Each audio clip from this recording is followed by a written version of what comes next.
मेरा अनुरोध, इस इंडस्ट्री को समझना ही होगा।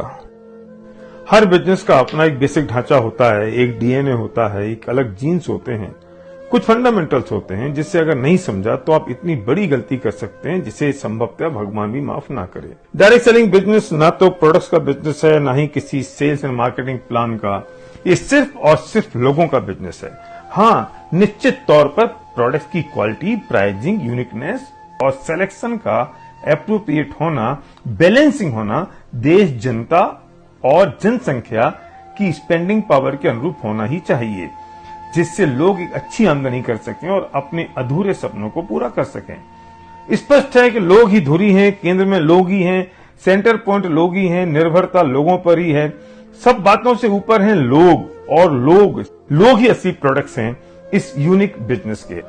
आप पूरी दुनिया में छान लीजिए, बिना किसी कंडीशन के एक आम आदमी की कीमत जितनी इस बिजनेस ने की है उतनी कहीं और नहीं हुई है। एक ऑर्डिनरी व्यक्ति एक्स्ट्रा ऑर्डिनरी यही बन सकता है। किसी भी इंसान के लिए उसके सपने ही जीवन दान होता है। वे सिर्फ अपने सपनों के लिए काम करते हैं। सपनों से ही रोमांच पैदा होता है। उनके सपने ही उनके लिए ड्राइविंग फोर्स हैं और इसी ड्राइविंग फोर्स से इस बिजनेस के प्रोडक्ट्स मूव होते हैं, किसी और कारण से नहीं। इस बात का ज्ञान बहुत अच्छी तरह से होना ही चाहिए।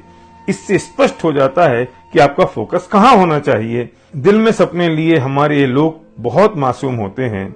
कुछ कर गुजरने की तमन्ना दिल में लिए एक आकाश समान आशा लिए खड़े रहते हैं। ये किसी राजनीतिक दल की नारेबाजी करने वाली भीड़ नहीं है। जो सही डायरेक्ट सेलिंग कंपनी शुरू करते हैं उनका दिल भी लोगों पर फिदा होना चाहिए। वे उन पर मर मिटे। उनके लिए दो प्रोडक्ट्स हैं, एक चेतन और एक अचेतन।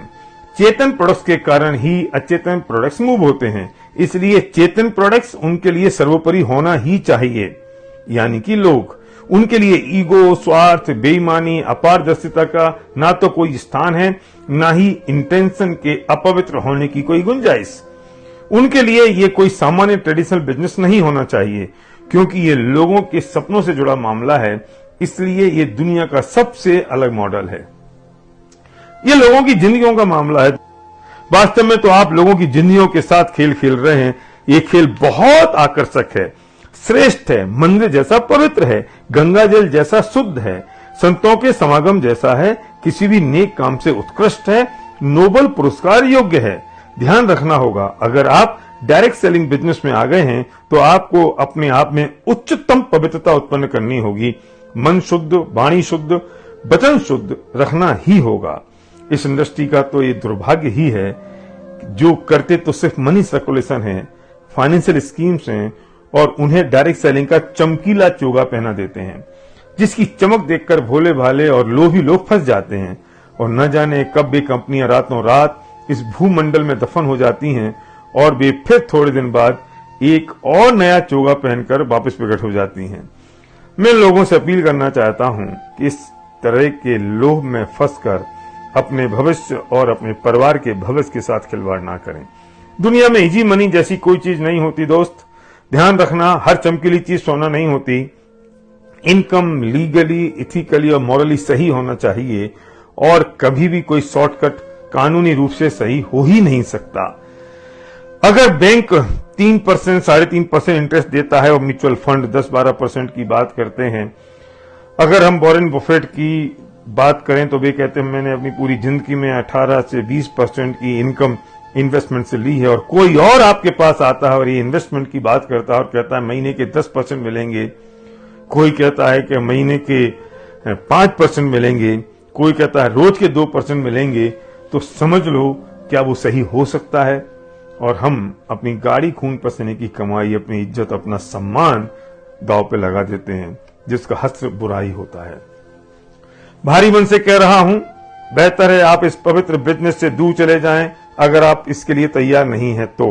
अगर आप स्वार्थी हैं, अपने स्वार्थ के लिए लोगों को बरगलाते हैं, अगर आपकी भावनाएं दुष्ट प्रकृति की हैं, अगर आप सच्चे हैं और आप 10 कदम देखने में भी असमर्थ हैं, तो आपको अपने साथ एक भी इंसान को साथ रखने का अधिकार नहीं है।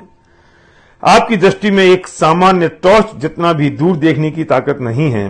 जब आपको पता नहीं है कि इस तूफानी सागर में आप कहां और कैसे पहुंचेंगे, और आप जल्दी ये पूरा कुनवा लेकर तो किनारे पर पहुंचना तो तुक्के की बात होगी, पर डूबना तो निश्चित है। भीड़ के आगे खड़े हो जाने से आप एक लीडर नहीं बन जाते। अगर आप एक भी व्यक्ति को अपने साथ ले आए हैं तो आपको बड़ी जिम्मेदारी महसूस करनी होगी, गंभीर जिम्मेदार बनना होगा। और अगर ये जिम्मेदारी आप महसूस नहीं करते हैं और ये बोझ आप उठाने में असमर्थ हैं, तो बेहतर है आप इस नेक काम से दूर चले जाएं। अब आप मुझसे जिम्मेदारी उठाने का मतलब और उसे निभाने की परिभाषा मत पूछना। इसे समझने में इन नादान तथाकथित लीडर्स को भी अभी एक जन्म और लगेगा। जीवन के किसी भी निर्णय के पीछे एक लंबी सर्वहिताय निस्वार्थ सोच, ना बदलने वाले सिद्धांत, कठोर मूल्य और पर्वत से भी अडिग ईमानदारी होनी चाहिए। अगर आप अपने आप में आमूलचूल परिवर्तन करने को तैयार नहीं हैं, तो बेहतर है आप इससे दूरी ही बना लें। आपको निश्चित रूप से अपने आप में, अपनी सोच में, व्यवहार में परिवर्तन लाना ही होगा। योग्यता आपको सफलता दिलाती है और चरित्र आपको सफल बनाए रखता है। लीडरशिप ड्रिवन एजुकेशन सिस्टम इस बिजनेस में ऑक्सीजन की तरह होता है, जो दिखाई तो नहीं देता है, पर उसके बिना पल भर भी जीवन दूभर हो जाता है। ऑक्सीजन की कीमत तब पता चलती है जब वो मिलती नहीं है। हमारे लोग भी ये समझने में और निर्णय लेने में बहुत नादान होते हैं कि किसकी मीठी बातें पर कड़वी राह है, कि उलझाने वाली बातों में आना है और किसके साथ चलना है। ध्यान रखना, ये जिंदगी का खेल है और ये सिर्फ अपनी जिंदगी का खेल नहीं है दोस्त, हजारों लाखों की जिंदगियों का खेल है। और ये खेल बार बार खेलने को नहीं मिलता है। जिस नाव में हम बैठ रहे हैं जरा देख तो लो, उसमें कहीं छेद तो नहीं है। जिस गाड़ी में आप बैठ रहे हैं जरा देख तो लो, उसके इंजन की टेस्टिंग भी हुई है या नहीं। जिस रथ में आप बैठने जा रहे हैं जरा देख तो लो, उसका सारथी कौन है, कैसा है। मामला लाखों जिंदगियों का है जिनने आप पर अपने से भी ज्यादा भरोसा किया है। जरा अपनी गिरेबान में झांक कर देखना, कहीं हम अपनी असफलता का ठीकरा किसी और पर तो नहीं फोड़ रहे हैं और मासूम बनकर लोगों के सामने घड़ियाली आंसुओं के साथ बतिया रहे हैं। निश्चित तौर पर इसमें कुछ मछलियां तो फंसी जाती हैं और घड़ियाल का पेट भर जाता है, पर वे नादान मछलियां अपनी जान से चली जाती हैं, फिर उन्हें पूछने वाला कोई नहीं बचता है। याद रखना दोस्त, कठिन चीजों को आसान और सरल बताकर निगल लेना दुनिया की पुरानी फितरत है। दुर्भाग्य है कि कमजोर व्यक्ति ना तो अपने को कमजोर समझता है और ना बेईमान अपने आप को बेईमान समझता है, ना बदमाश अपने आप को बदमाश समझता है, ना स्वार्थी अपने आप को स्वार्थी और ना मूर्ख अपने आप को मूर्ख समझता है। सब अपने आप को अच्छा, समझदार और सही ही समझते हैं और उसी के अनुसार अपने फेवर में तर्क ढूंढ लेते हैं, जिसे हम अपना विनिंग फॉर्मूला कहते हैं। और उसी अपनी बनी बनाई खोल में वो लोग जीते रहते हैं। रावण ने सीता का अपहरण किया तो वो उसे भी सही ही साबित करता रहा और दुर्योधन द्रौपदी के चीरहरण को। ये तो राम ने और श्री कृष्ण ने साबित किया कि सही क्या था और गलत क्या। इसके सही गलत का निर्णय तो वक्त ही बताता है और जब पता चलता है तब तक हाथ कुछ नहीं रहता है। ध्यान रखना, जिंदगी बहुत बड़ी नहीं होती है। अपने आप को धोखा मत देना भाई। जितने लोग इस खेल के मैदान में हैं उन्हें समझ लेना चाहिए, निश्चित रूप से ये खेल, जो लोग इसके फंडामेंटल रूल्स के साथ काम करते हैं उनकी जिंदगियों में आमूलचूल परिवर्तन कर देता है।